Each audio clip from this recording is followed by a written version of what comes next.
ውድ ጠለስ ሚዲያ ቤተሰቦችና ታዳሚዎች ሰላም ጤና ይስጥልን። ይህ በጠለስ ሚዲያ ባሳየ ገርቤ የሚቀርበው የታህሳስ 12 ቀን 2018 ዓ.ም የዘወትር ፕሮግራማችን ነው።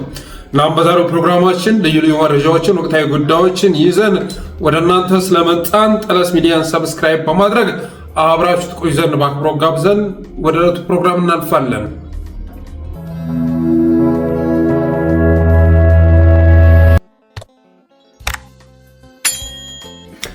የመጀመሪያው ርዕሳችን ጥብቅ የጥንቃቄ መልእክት ይላል። ከአንድ መረጃ ምንጭ የተላከ ነው። ጥብቅ የጥንቃቄ መልእክት ከክልል እስከ ቀበሌ ያለው የብልጽግና መዋቅር በክልልና በዞን ደረጃ ለወረዳ አመራሩ የተሰጠ ተልእኮን የሚገልጽ መረጃ ደርሶናል። የተሰጠው ተልእኮ ወይም ቼክሊስት ምን ይመስላል? አንደኛ፣ ሁሉም አመራር ነፃ በወጡ ቀጠናዎች በከፍተኛ ደረጃ የምርጫ ዝግጅት ማድረግ አለባችሁ ተብለዋል። የወረዳ የቀበሌ አመራሮች የዞንም ጭምር ማለት ነው። ሁሉም አመራር ነፃ በወጡ ቀጠናዎች በከፍተኛ ደረጃ የምርጫ ዝግጅት ማድረግ አለባችሁ ተብለዋል። ህዝብን ማወያየትና ፋኖን ከህዝብ መነጠል ያስፈልጋል ተብሏል። ህዝብን ማወያየት፣ የተለያዩ መድረኮችን ማዘጋጀት፣ በነዛም መድረኮች ላይ ፋኖን ከህዝብ መነጠል ያስፈልጋል ተብሏል። ሶስተኛ፣ በሀገር ሽማግሌዎች በኩል ፋኖችን ማስከዳት። ይሄ በተግባር እየተሰራ ያለ ተግባር ነው። የሃይማኖት አባቶችን በመጠቀም ብልጽግና መቼም የሃይማኖት አባቶችን እያረከሳቸው ይገኛል። ለራሱ ረክሶ እነሱንም የማልከስከስና የማርከስ ስራ እየሰራ ይገኛል። ስለዚህ እነዚህ የሀገር ሽማግሌዎችን በመጠቀም ፋኖችን ማስከዳት ያስፈልጋል ተብሏል። ቀበሌዎችን ማዋቀር፣ ከፋኖ የጸዱ ቀበሌዎች ያው ቀበሌ ላይ መዋቅር መፍረሱ ይታወቃል። ስለዚህ ለምርጫ ዝግጁ እንደሆኑ ቀበሌዎችን ማዋቀር ያስፈልጋል ተብሏል። በቀበሌ የኢህአዴግና የደርግ አመራሮችን መያዝ አለባችሁ ተብሏል። ቀበሌ ላይ ያሉ፣ ወረዳ ላይ ያሉ የኢህአዴግና የደርግ አመራሮች ልምድ ስላላቸው ህብረተሰቡን እንዴት ከጎናቸው ማሰለፍ እንዳለባቸው፣ ህዝብንና ታጋውን እንዴት መነጠል እንዳለባቸው ስለሚያውቁ የኢህአዴግና የደርግ አመራሮችን ያዟቸው፣ ወደ ስልጣን አምጧቸው ተብሏል። ሌላው ወሳኝ የፋኖ መረጃዎችን ማሳደድና ግራቀኙን ማጣራት ተብሏል። ዋና የፋኖ መረጃዎችን ማሳደድ፣ በተለይ ደግሞ ጥምረትን በተመለከተ እንደ አማራ የሚመጣ ጥምረትን፣ እንደ ኢትዮጵያ ውስጥ እንዳሉ አማጽያን የሚመጡ ጥምረትን የተመለከቱ መረጃዎችን ማነፍነፍና በወቅቱ ማድረስ ያስፈልጋል ተብሏል። በነገራችን ላይ ይህ ጉዳይ አብይ አህመድን ከመጠን በላይ እያስጨነቀው መሆኑ ተሰምቷል። የትግራይ ክልል ጊዜያዊ አስተዳደር ፕሬዝዳንት ጀነራል ታደሰ ወረደንም ጠርቶ አብዛኛውን ሰዓት ሲያወራ የነበረው ከፋኖ ጋር አብራችሁ እየሰራችሁ ነው፣ ከኤርትራ ጋር አብራችሁ እየሰራችሁ ነው፣ ሶስቱ ናችሁ መታችሁ ልትወጉኝ ነው፣ ስለዚህ ይህን ጉዳይ ማፍረስ አለብህ የሚል ተልእኮ እንደሰጠው ሰምተናል። ስለዚህ ወሳኝ የፋኖ መረጃዎችን ማነፍነፍ ያስፈልጋል ተብሏል። ሌላው የምርጫ ታዛቢዎችን ማዘጋጀት አለባችሁ ተብሏል። ለሰባተኛ ሀገራዊ ምርጫ የጸጥታ ኃይል በከፍተኛ ደረጃ ማዋቀር፣ ሰባተኛ ሀገራዊ ምርጫን የሚያሳካ የጸጥታ ኃይል በቀበሌ በወረዳ ደረጃ በከፍተኛ ሁኔታ ማዋቀር ያስፈልጋል። ወረዳዎች ያላቸውን በጀት፣ ዞኖች ያላቸውን በጀት፣ ክልሎች ያላቸውን በጀት እንደ አጠቃላይ ለምርጫ መዋል አለባቸው። የትኛውም ካፒታል ፕሮጀክት መቆም መቻል አለበት። የስራ ማስኬጃ ገንዘብም ኢቨን አድሚን ኮስት ለጸጥታ ኃይል ካልሆነ በስተቀር ለተለያዩ ሴክተር መስሪያ ቤቶች መመደብ አያስፈልግም ተብሏል። ሌላው የጸጥታ ኃይል የስነ ልቦና ግንባታ መስጠት ያስፈልጋል ተብሏል። የጸጥታውን ኃይል ስነ ልቦናውን መገንባት፣ ያለምንም ይሉኝታ ገቢ መሰብሰብ፣ ህብረተሰቡን መዝረፍ ማለት ነው። በሌላ አማርኛ ሲገለጽ ያለምንም ይሉኝታ ገቢ መሰብሰብ ማለት ህብረተሰቡን መዝረፍ። ካዝናችን ባዶ ስለሆነ መንግስቱን መቀጠል ስላለብን ህብረተሰቡ ኪስ ውስጥ፣ ህብረተሰቡ ሳጥን ውስጥ፣ የባንክ አካውንት ውስጥ ያለን ገንዘብ መንጠቅ ያስፈልጋል የሚል ስምሪት ተሰጥቷል። ሌላው በከፍተኛ ደረጃ ኬላዎችን ማጠናከር፣ ፍተሻዎችን ማጠናከር፣ በሌሊት የፋኖን ካምፕ ማጥቃት የሚል ስምሪት ተሰጥቷል። ሌላው ወይም 15ኛ ማለት ነው ኦፒዎችን ከፋኖ ውስጥ ማዘጋጀት ያስፈልጋል። ከውስጥ ነው የሚያስተኩሱ ፋኖዎችን ማዘጋጀት ያስፈልጋል ተብሏል። አንዳንድ የብልጽግና አመራሮች አፋችሁ ብልጽግና ቢጀትም ልባችሁ ግን ፋኖ መሆኑ ስለታወቀ ከዚህ አካሄድ መቆጠብ አለባችሁ። ሁለት ቦታ ከመርገጥ አካሄድ መውጣት ያስፈልጋል ተብሏል። ከፋኖዎች ውስጥ አመራር ገሎ እንዲመጣ የማዋቀር ስራ መሰራት አለበት ተብሏል። ማለትም አመራሮችን የሚገድሉ ፋኖዎችን ማዘጋጀት ያስፈልጋል። በክፍያ በተለያየ መልኩ አመራሩ ላይ ጥቃት የሚፈጽም ፋኖ መፍጠር አለባችሁ ተብሏል። ሌላው የመታገያ ሚዲያዎችን ማሳደግና መደገፍ ይገባል ተብሏል። አገዛዙን ሊደግፉ የሚችሉ ምርጫውን ሊያሳካ የሚችሉ ሚዲያዎችን ማሳደግ፣ መደገፍ፣ መግዛት ያስፈልጋል ተብሏል። የተቋሙን ንብረቶች መለየት፣ የኮሩና አደረጃጀቶች በሴራ ማዳከምና መበተን አለባቸው ተብሏል። የተገለሉ የፋኖ ሽፍታዎችን ስቦ ማምጣት ይገባል የሚል ስምሪት ተሰጥቷል። ያኮረፉ የተገለሉ ሽፍታዎችን እንግዲህ እነሱ የተጠቀሙበት ቃል ይሄን ነው። ስቦ ማምጣት ያስፈልጋል እና ደግሞ የኮር አደረጃጀቶችን በሴራ ማዳከምና መበተን አለባቸው የሚል ስምሪት ብልጽግና ለወረዳና ለቀበሌ አመራሮች ለዞንም ጭምር መስጠቱ ተሰምቷል።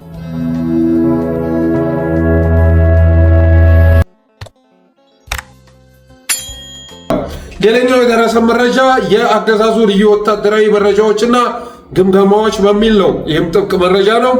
አገዛዙ ብልጽግና ታህሳስ 15 2018 ለሚጀምረው ልዩ ዘመቻ ከወዲሁ ውስጣዊ ግምገማ አድርጎ ጨርሷል።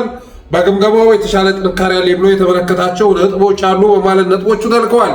በነገራችን ላይ ሌላ ደግሞ የመጨረሻ ዘመቻ ተብሎ ታህሳስ 15 የሚጀምር ዘመቻ መታወጁ ተሰምቷል። ስለዚህ አገዛዙ በግምገማው የተሻለ ጥንካሬ ያለ ብሎ የተመለከታቸው ነጥቦች አንደኛ በርካታ ፈጥኖ ደራሽ ኃይል ማፍራች ያለው ብሎ ገምግሟል። ሁለተኛ የመሳሪያና የቁጥር ብልጫ አለ ብሏል። ሶስተኛ የግንኙነት መስመር ብልጫ አለ ብሏል።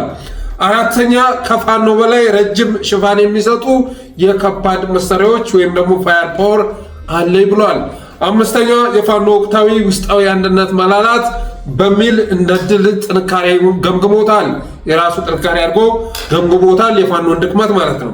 ወቅታዊ ውስጣዊ አንድነት መላላት አለ በማለት ይህንን የፋኖችን ድክመት የራሱ ጥንካሬ አድርጎ ገምግሟል። እንዲሁም ሌሎቹ ደህንነትና ሰርጎ ገብ መሰል አቅሞቹን እንደ ጥንካሬ ገምግሟል ይላል። በጠላት በኩል ያለው ግምገማ ክረምቱን እንደሰጋ ነው አይደለም፣ ለማጥቃት የሚያስችሉ ምቹ ሁኔታዎች አሉን የሚል ነው። ዋና ዋና መንገዶችን ተቆጣጥረናል። የመንገድ መዘጋቶችን የሚያስከፍት ለዚህ የሚሆን ፈጥኖ ደራሽ ኃይል የተደራጀ በመሆኑ የመንገድ መዘጋቶች የሚያስከፍት ኃይል አለን በሚል በጥንካሬ ገምግሟል።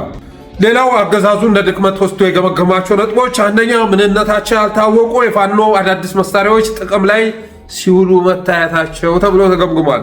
ምንነታቸው ያልታወቁ የፋኖ አዳዲስ መሳሪያዎች ጥቅም ላይ ሲውሉ መታየታቸው ብሎም ደግሞ በአንዳንድ የፋኖ ቀጠናዎች ላይ አነስተኛ ድሮኖች አሉ ተብሎ መታሰቡም እንደ ድክመት ተገምግሟል። ፋኖ በአንዳንድ ቀጠናዎች ላይ አነስተኛ ድሮኖች አሉት እና እነዛን ድሮኖች ለወሳኝ ጊዜ ያስቀምጧቸው ነው እንጂ አነስተኛ ድሮኖች አሉት ተብሎ ተገምግሟል። ሶስተኛ ያለማቋረጥ የቀጠለው የመረጃ ብክነት ከውስጣችን እኛን የሚወጋ የጠላት ወኪል አለ ብሏል። አንድ እቅድ ስናቅድ አንድ መርሃ ግብር ልናውጅ ስንዘጋጅ ያንን ዘመቻ አስቀድሞ መረጃውን የሚያወጣ ከውስጣችን እኛን የሚወጋ የጠላት ወኪል አለ ብሏል። ሌላው በሰራዊቱ ውስጥ እየተንሰራፋ የመጣው ብሔርተኝነት የሰራዊቱን አንድነት እየፈተነው ነው ብሏል። በሰራዊቱ ውስጥ እየተንሰራፋ የመጣው ብሔርተኝነት የሰራዊቱን አንድነት እየፈተነው ነው ብሏል። ለምንድን ነው የምሞተው እያለ የሚጠይቅ ወታደር ተፈጥሯል። ለምሳሌ አማራ ነኝ የሚል፣ ኦሮሞ ነኝ የሚል፣ ወላይታ ነኝ የሚል፣ ሶማሌ ነኝ፣ አፋር ነኝ የሚል የሰራዊት አባላት ተፈጥረዋል። ለኦሮሞ ስልጣን፣ ለኦህዴድ ስልጣን ማለት ስለጀመሩ እና ብሔርተኝነት ስሜት የተስፋፋበት ሰራዊት መፈጠሩ የሰራዊቱን አንድነት እየፈተነው ነው ብሎ ብልጽግና ገምግሟል። ሌላው መስመራዊ መኮንኖች በውጊያ ዕቅድ አዘገጃጀት ላይ ባልተሳተፍንበት ሁኔታ ውጊያ መምራት አንችልም በሚል የሚያሰሙ ቅሬታ እያደገ መምጣቱም እንደ ድክመት ተገምግሟል። የሰራዊቱ ኩብለላ እንደቀጠለ ነው። በሰራዊታችን መኮብለል ዙሪያ የታችኛው መዋቅር ተባባሪ ሆኖ ይታያል ይላል። ከዚህ ጋር በተያያዘም አንዳንድ ቦታ የገጠር ቀበሌ ሊቀመንበሮች መታወቂያ ደብተር ጭምር ሰርተው ይሰጣሉ ለሚከዱ የሰራዊት አባላት። ይህ የሰው ኃይል ቋታችንን እያሳሰው ይገኛል። ለቀጣዩ ዘመቻም እንቅፋት ሆኖ ይቀጥላል ብሏል ብልጽግና። ቀጣዩን ለድክመት የታየው የጸረ ሽምቅ ስልጠና የወሰደው የሰራዊቱ ክፍል የሚጠበቀውን ውጤት ማስመዝገብ አለመቻሉ ብሏል። የምልመላ የስልጠና የኃይል ስምሪትና የመረጃ ቅንጅት ችግሮች እንዳሉ ቢታወቅም በፍጥነት አልተገመገሙም፣ ማስተካከያዎችም ዘግይተዋል ብሎ ገምግሟል። በሰባተኛው ደረጃ ድክመት ብሎ ያስቀመጠው ቅድመ መከላከል የሚተኮሱ መሳሪያዎች ሎጂስቲክ ብክነት መኖሩ ሰራዊት ያሰበበት ሳይደርስ እንዲመታ አድርጎታል ይሏል። በቅድመ መከላከል የሚተኮሱ ከባድ መሳሪያዎች የሎጂስቲክ ብክነት ፈጥረዋል፣ ሰራዊቱም ያሰበበት ቦታ ሳይደርስ እንዲመታ አድርጎታል ብሏል። በአሁኑ ሰዓት ፋኖ የተቆጣጠራቸው ቀጠናዎች መጋቢ መንገዶችን የያዙ ሆኖ መልክዓ ምድራዊ ሁኔታውን ለማጥቃት የሚያመች ለከባድ መሳሪያ ሽፋን መስጠት አዳጋች የሚሆንበት ሁኔታ እንዳለ ተገምግሟል። በዚህ የተነሳ ከባድ መሳሪያ ለሰራዊት ሞራልና ደህንነት እንዲሰማቸው በሚል በዘፈቀደ መተኮስ የሎጂስቲክ ኪሳራ እያደረሰ እንደሆነ ተገምግሟል። ሌላኛው ለመንግስት ታማኝ የሆኑት የመንገድ በሬዎች ከቀጠናው ከወጡ ስለቆዩ አዳዲስ መግቢያ መውጫዎችን እና የወንዞችን እና የወታደራዊ ከፍታ ነጥቦችን ለይቶ የመሰለል ግንዛቤ በሚፈለገው ልክ አልሆነም ብሏል። በዘጠነኛ አስረኛ አስተኳሽ ወይም ኦፒ በሚል ቀድሞ የሚገቡ የመረጃ ሰዎቻችን ተልኮ የማሳካት አቅማቸው ደካማ ሆኗል። የታችኛውን መዋቅር አያምኑትም፣ የመረጃ ትስስሩ ደካማ ነው በማለት ገምግሟል።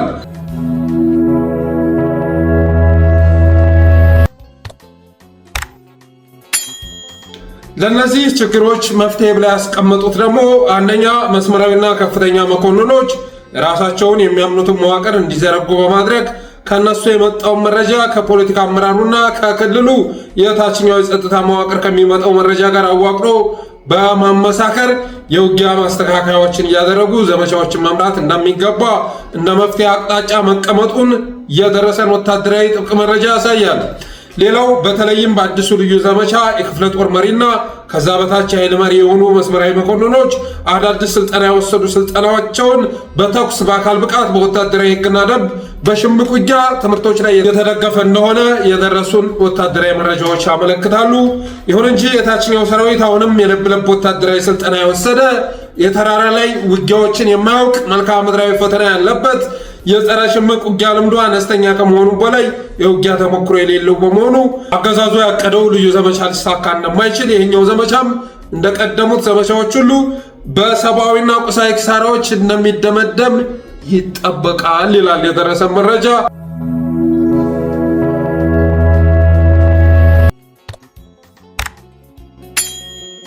አገዛዙ በድክመትና በጥንካሬ ገመገመውም ብሎም በቀጣይ ያሰበውን በተመለከተ የደረሰን መረጃ ወደ እናንተ ካደረስን በኋላ አሸናፊ ገናን ወይም ደግሞ ወይራው አማራ የላከለንን አርቲክል ወደ እናንተ የምናደርስ ይሆናል። ኢትዮጵያ ከየት ወደ የት ይላል ርዕሱ። ቀውስ ጠማቂ የብልጽግና አገዛዝ በምስራቅ አፍሪካ ውስጥ አዲስ የማያባራ ጦርነት ለመፍጠር እየሰራ ይገኛል። በተለይ የአፍሪካ ቀንድ ጂኦፖለቲካ ተለዋዋጭ በሆነበት ምስራቅ አፍሪካና ከቀይ ባህር ጋር የተያያዘው የገልፍ ሀገራት ፍላጎት በኢትዮጵያ ሀገረ መንግስት ላይ አዲስ ፈተና ሆኗል። በወታደራዊ ቴክኖሎጂዎችና ፋይናንስ እገዛ በአፍሪካ ቀንድ ያሉት ሀገሮች ሰላም የመንሳት ፕሮጀክት ከፈረንጆች 2021 ጀምሮ እስካሁን ድረስ ተጠናክሮ የቀጠለ ሲሆን የግጭት መነሻቸው ደግሞ የምዕራባውያንና የገልፍ ሀገራት አጋይቶ አደር ፖሊሲያቸው ውጤት ነው። በምስራቅ አፍሪካ ውስጥ የሚካሄዱ ጦርነቶችና ግጭቶች ዓላማቸው ቀጠናውን የሙት መንግስታት ወይም የደካማ መንግስታት መናኸሪያ ለማድረግ ሲሆን ሀገራት ራሳቸውን ችለው እንዳይቆሙ ማድረግ ነው። በውክልና ጦርነት ውስጥ ሰላምን ማናጋት ነው። አሊያም ሀገራት ልክ እንደ የመንና ሊቢያ ማድረግ ነው። ቀጥሎ በውክልና ጦርነት እንዲፈርሱ ወጥመድ ውስጥ የገቡ ሀገራት ደግሞ ሱዳን፣ ኢትዮጵያ፣ ጅቡቲ፣ ሶማሊያና ኬንያ ይገኙበታል። በተለይም ሱዳንና ኢትዮጵያ ላይ የተባበሩት አረብ ኤምሬትስ ዩኤኢ የምስራቅ አፍሪካን የኃይል የበላይነት ለመያዝ በሚል ሙሉ የሀገራቱን የውስጥ ሰላም እያናጋች ትገኛለች። የዩኤ ዓላማ በሱዳንና ኢትዮጵያ የእርስ በርስ ግጭት የቀይ ባህር ቀጠናን መቆጣጠር፣ የሀገራቱ ሀብት ጭምር የመቀራመት እሳቤ ነው። በአብይ አህመድ ይሁንታ አማካኝነት ለሱዳን ፈጥኖ ደራሽ ኃይል በርካታ ድጋፎችም እየተሰጠ ይገኛል። የዩኤኢ በኬንያ የሚገኘውን ላሞ ወደብን ድርጅቷ በሆነው ዲፒ ወርልድ አማካኝነት ለረዥም ዘመናት የገዛችው ሲሆን ቤኒሻንጉል ጉሙዝ ክልል አሶሳ አካባቢ አርኤስኤፍ ወይም የሱዳን ፈጥኖ ደራሽ ኃይል ላቋቋመው አዲስ ወታደራዊ ቤዝ ድሮንን ጨምሮ ከባድ መሳሪያዎች እየገቡ መሆኑ ታውቋል። የአብይ አህመድ መንግስት የኢትዮጵያን አንጡራ ሀብትን ለዩኤ አሳልፎ በመስጠት በርካታ ተፈጥሯዊና ሰው ሰራሽ ቅርሶችን እያወደመ ሲሆን በዋናነት ወርቅን በኮንትሮባንድ ከናይጄሪያና ከቱርክ ጭምር ወደ ሀገር ውስጥ በማስገባት ለሞሐመድ ቢን ዛይድ መንግስት እየሰጠ ይገኛል። የብልጽግናው አገዛዝ ሀገረ መንግስቱ ማህበራዊ መሰረት የሌለው የተደራጀ ፖለቲካ ኢኮኖሚና የውጭ ፖሊሲ የሌለው የደካማ መንግስት ባህሪያት እንኳን የማያሟላ ነው። በአብይ አህመድ አገዛዝና ቡድኑ ኢትዮጵያ ልትበተን ጫፍ የደረሰች ሀገር ሆናለች። ተምኔታዊ ሀሳብ እንጂ ኢትዮጵያ በ9 ክልሎች በ2 ከተማ አስተዳደሮች የተዋቀረች ሀገር ነበረች። አሁን ግን ህገ መንግስቱ በጣሰ መልኩ ሌላ 4 ክልሎች ተዋልደዋል። ወሰን አልባና ድንበር የሌላት የአንድ ሰው ሀገር ሆናለች። የሀገሪቱን ድንበሮች ይጠብቃል የተባለው መከላከያ ሰራዊት ደግሞ የአብይ መንግስት ስልጣን አስጠባቂና የራሷን ህዝብ የሚጨፈጭፍ ነው። በጎረቤት ሀገራት ታጣቂዎች ጭምር ሉዓላዊነታችን ተደፍሯል። የደቡብ ሱዳን ታጣቂዎች አልሸባብና አርኤስኤፍ ማሳያ ናቸው። የኢስሙላ ምክር ቤቶቻችን ውስጥ የትግራይና የተወሰኑ የአማራ ተወካዮች ጭምር የሉበትም። የሀገር መከላከያ ሰራዊትን ጨምሮ የተሟላች ኢትዮጵያ የለችም። ሀገሪቱ ወዴት እየሄደች ነው? ኢትዮጵያ በአብይ አገዛዝ እየፈረሰች ነው ስንል በተግባር ላይ ላላ አሸናፊ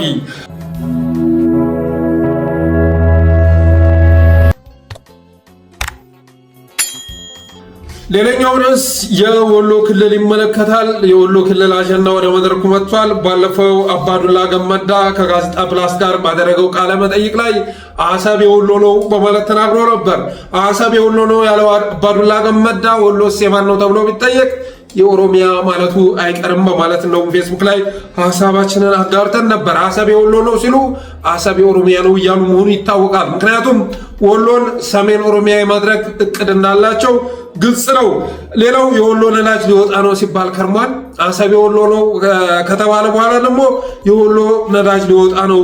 ይህንን በተመለከተ ነበለጠ ሞላ ሁሉ ሐሳባቸውን ሲያጋሩ ነበር። እንቁልጭጭ ሲሉ ነበር። ወሎ የኢትዮጵያ ጸጋ ነው፣ በረከት ነው የሚል ፖስት ሲያጋሩ ነበረ። ዛሬ የወሎ ክልልነት እንደገና ወደ መድረኩና ወደ ሚዲያው መጥቷል። የኢትዮጵያ ሙስሊሞችን ገጽ ጨምሮ በርካታ የአገዛዙ የሳይበር ሚሊሻ ወሎ ክልል ነው የሚል አጀንዳ እያነበነቡ ይገኛሉ። ምንም እንኳን የወሎ አማራ ይሰማቸዋል ተብሎ አይታሰብም እና አብይ አህመድ ግን ታላቋን ኦሮሚያ ተግባራዊ ለማድረግ እያንዳንዷ ካርታዋ ውስጥ የተጠቃለለች አካባቢ ላይ ግጭት እየቀሰቀሱና ፖለቲካ እየሰሩ ይገኛሉ። አንዳንዱ ስለ ወሎ ሲያወራ ወሎ የሙስሊም ሀገር ብቻ ይመስለዋል። አይታችኋል። በብዛት አሁን ወሎ ክልል ነው እያሉ ሐሳቡን ሶሻል ሚዲያ ላይ የሚያንሸራሽሩት ስትመለከቱ ያው የብልጽግና የሳይበር ሚሊሻዎች ቢሆኑም እነማን እንደሆነ ደግሞ ይገባቸዋል፣ ከሃይማኖት አንጻር ማለት ነው። እና ወሎ ሙስሊም አድርጎ ሊደፈጥጠው ይፈልጋል። ጌታዬ ወሎን የግጭት ቀጠና የእልቂት ቀጠና ማድረግ ካልፈለግክ በስተቀር ወሎ የተለያዩ ሃይማኖቶች የተለያዩ ማንነቶችም ጭምር ያሉበት አካባቢ ነው። እነዛ ትንንሽ ማንነቶች ግን በፐርሰንት ሲታዩ አናሳ ናቸው። ለምሳሌ የወሎ ኦሮሞን ብትወስድ 2% እንኳን አይሞላም። 2% አይሞላም።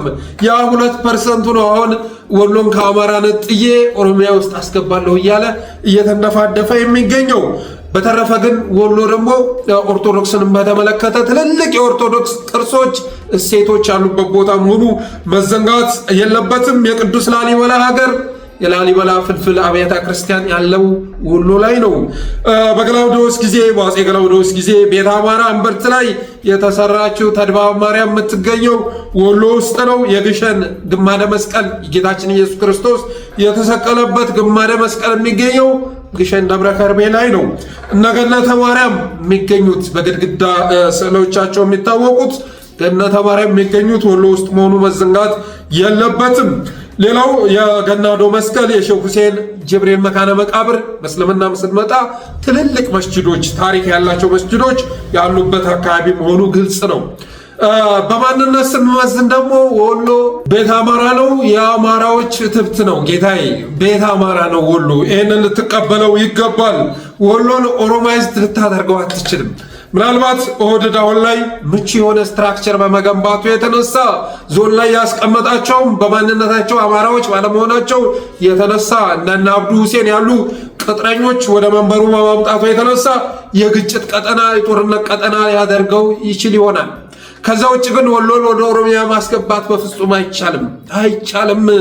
እንደውም ቢገባችሁ በግልጽ ቢገባችሁ ኦህዴድ እየሰራ ያለው ነገር ኦሮሚያ ራሱ ኦሮሚያ ሆና እንዳትቀጥል የሚያደርግ ነው። እንኳን ከሶማሌ የምትፈልገውን፣ ከአፋር የምትፈልገውን፣ ከአማራ የምትፈልገውን፣ ከተለያዩ ክልሎች የምትፈልገውን አካባቢ ሰብስባ መሀል ላይ የተከበረች ሀገር ልትሆን ይቅርና ኦህዴድ የሚሰራው ነገር በርካታ ለህዝብ የሚተርፍ ጣጣ ይዞ እንዳይመጣ እሰጋለሁ። የኦሮሞ መንግስት ነኝ እያለ የሚፎክረው አገዛዝ የሚሰራው ስራ ዛሬ በየቦታው የተቆጡ ብሔር ብሔረሰቦችን ፈጥሯል። ሲዳማው የመጨረሻ የመወረር ስሜት እየተሰማው ነው። ሶማሌ የምታውቁት ነው። ባለፈው ጃርሶ ላይ ያደረገው ነገር የሚዘነጋ አይደለም። ጋምቤላ ተወረር ያለው እያለ ነው። ያውም በውስጣዊ ብቻ ሳይሆን በኦህዴድ ሰዎች ብቻ ሳይሆን በውጭ ጠላት ጭምር እንዲወረር ተደርጓል። አፋር ወደ ትግል ገብቷል ኦልሬዲ። ትግራይ ከፌዴራሊዝሙ ውጭ ተደርጋ ሂዳት በለው እንሄድ አድርገው በሚል አስተሳሰብ ብቻ ሳይሆን ሂጂ ተገንጠይ እየተባለች ነው። አማራው መከላከያ ሰራዊት የሚል ስያሜ በተሰጠው ኃይል ተወሮ ፍዳውን እየበላ ነው። ሌሎች ብሔር ብሔረሰቦችንም ብትመለከቱ በዚህ አገዛዝ ቂም ያልቋጠረ ብሔር ብሔረሰብ ማግኘት አይቻልም እና የኦህዴድ ቅዠት ማለቂያ ስለሌለው ግን ወሎን እንደገና ከመገንጠል በፊት ወደ ኦሮሚያ ከመቀላቀል በፊት ከአማራ መነጠል ያስፈልጋል ብሎ ሰሞኑን አጀንዳውን ወደ ሚዲያ አምጥቶታል። ግን ወሎ አሁንም ቢሆን ለአማራ ብቻ ሳይሆን ለኢትዮጵያ የሚታገል ኃይለኛ የሆነ የፋኖ አደረጃጀት ያለበት አካባቢ መሆኑ ይታወቃል። ግዙፉ የፋኖ አደረጃጀት ያለው ወሎ ላይ መሆኑ ይታወቃል። አማራ ካለው ግዙፍ የፋኖ አደረጃጀቶች መካከል አንደኛው ወሎ ላይ መሆኑ የሚዘነጋ አይደለም። ኢቭን ምዕራብ ወሎ ላይ አሁን ሰፊ ስራ እየተሰራ መሆኑን እንደዚሁ መረጃዎች ያመላክታሉ እና ኦህዴድ ወሎም ላይ ድሬዳዋም ላይ ሶማሊያም ጅጅጋም ላይ የተለያዩ ቦታዎች ላይ ገብቶ ክሌም እያደረገ ቢሆንም አዲስ አበባን ራሱ ነገ ይተፋታል። ዛሬ አዲስ አበባን በልቷታል። ሊካድም ይችላል አይደለም።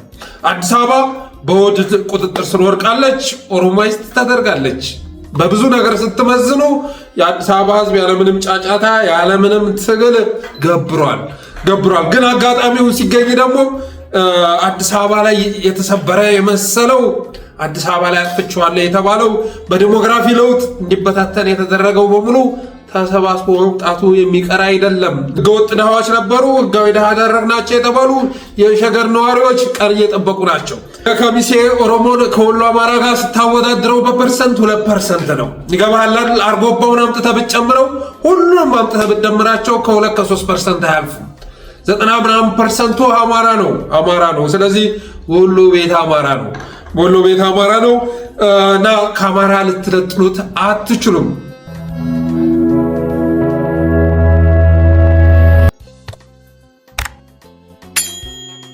ሌላኛው ርዕስ ጋዛን በተመለከተ ነው። አገዛዙ ወደ ጋዛ ሰራዊት ለመላክ በዝግጅት ላይ ይገኛለሁ ብሏል። እስካሁን ድረስ በሰራሁት ዲፕሎማሲ የኢትዮጵያ መከላከያ ሰራዊትን ወደ ጋዛ እናስገባ ተጠይቄያለሁ እያለ እየፈነደቀ ይገኛል። ግን ይሄ ዲፕሎማሲ ስኬት አይደለም። ትናንትና ለምሳሌ ጋዛዎችን ለማስፈር ታስቦ ነበር። በእስራኤልና ፓለስታይን መካከል ያለውን ችግር ለመፍታት ጋዛዎችን ወደ ሌላ አካባቢ ወስዶ ማስፈር ተመራጭ ነው ተብሎ በመታመኑ የተነሳ ብዙ ሀገራት ሲጠየቁ ፈቃደኛ አልሆኑም። ብዙ ሀገራት ተጠይቀው ፈቃደኛ አልነበሩም። ከተጠየቁ ሀገራት መካከል ጋዛዎችን አምጥተው በሀገራቸው ለማስፈር ተስማምተው የነበሩ ኢትዮጵያ፣ ኢንዶኔዥያ እና ሊቢያ ነበሩ። 3ቱ ሀገራት ብቻ ነበሩ። ያም ጉዳይ ብዙ ጣጣ የሚያመጣ ነበር። መጨረሻ ላይ ግን ዓለም አቀፍ ተቃውሞ ስላጋጠመ ይህ ሀሳብ ሊሰረዝ ችሏል። ጋዛዎችን ከታሪካዊ ርስቶቻቸው ልትነቅሏቸው አትችሉም፣ ጉልበት ስላላችሁ ብቻ ይህን ማድረግ አትችሉም የሚል ተቃውሞ በመስፋፋቱ የተነሳ ይሄ ሀሳብ ለጊዜው ተሰርዟል። ስለዚህ ቀጣው ሀሳብ ደግሞ ምንድነው? ወደ ጋዛ ዓለም አቀፍ ሰራዊት ማዝመት ያስፈልጋል። በተባበሩት መንግስታት አማካኝነት ጋዛ ውስጥ ሰራዊት ማስገባት ያስፈልጋል ተብሎ ታምኗል። ይህም ጥያቄ ለብዙ ሀገራት ሲቀርብ ብዙዎቹ አልተስማሙም፣ ያንን ለማድረግ አልተስማሙም። የኛው የብልጽግናው አገዛዝ ግን አንድ ጥያቄ ሲመጣ ቀድሞ ያንን ጥያቄ የሚያስተናግድበት የሚያይበት አንግል ዶላር በመሆኑ የተነሳ ምንም ችግር የለም፣ የምትፈልጉትን ቁጥር ያለው ሰራዊት ማዘጋጀትና ማዝመት ይችላለሁ በማለት ስምምነቱን ገልጿል። ስለዚህ ይሄ ዲፕሎማሲ ስኬት አይደለም። ዶላር የናፈቀው ሁሉን ነገር በገንዘብ የሚለካ አገዛዝ የወሰነው ውሳኔ ነው። የመጨረሻ ላይ ኢትዮጵያውያን ያለው ህይወት አመለካከት አገዛዙ ምን እንደሚመስል የገለጸበት ነው። እስካሁን ድረስ በሀገር ውስጥ እልቂት ኢትዮጵያውያንን ሲጨፈጭፋቸው መክረሙ አልበቃ ብሎ የኢትዮጵያ መከላከያ ሰራዊትን የወንበር ጠባቂ አድርጎ በየክልሉ ሲያስገድለው ሲያስጨፈጭፈው መክረሙ አልበቃ ብሎ አሁን ደግሞ በዶላር ሊሸጠው መዘጋጀቱን እየገለጸልን ነው። አብይ አህመድ ወደ ጋዛ ሰራዊት እንድልክ ተጠየቅኩ በማለት ሲናገር ስለ ዶላር እያወራ ነው። የኢትዮጵያ መከላከያ ሰራዊትን ሊሸጠው ነው ሊሸፈችበው ነው በዶላር እያለ ነው። ሌላ ትርጉም የለውም። ጋዛ እንደ ሶማሊያ አይደለም ጌታዬ፣ ብዙ መዘዝ ይዞ የሚመጣ ነው። ምናልባትም የገባው ሰራዊት ከሶማሊያ ሲወጣና የነው ሰራዊት እንኳን የመውጣት እድል የሚኖረው አይደለም። ብዙ ኃይሎች የሚተራመሱበት ቀጠና ነው። ስለዚህ ወደ ሞት ቀጠና ልኮ በኢትዮጵያ ውስጥ እስካሁን ድረስ ያስጨፈጨፈው ሰራዊት አንሶ እንደገና ወደ ውጭ በመላክ ዶላር ለመስራት እየሞከረ ነው ያለው። ትርጓሜ ይሄ ነው።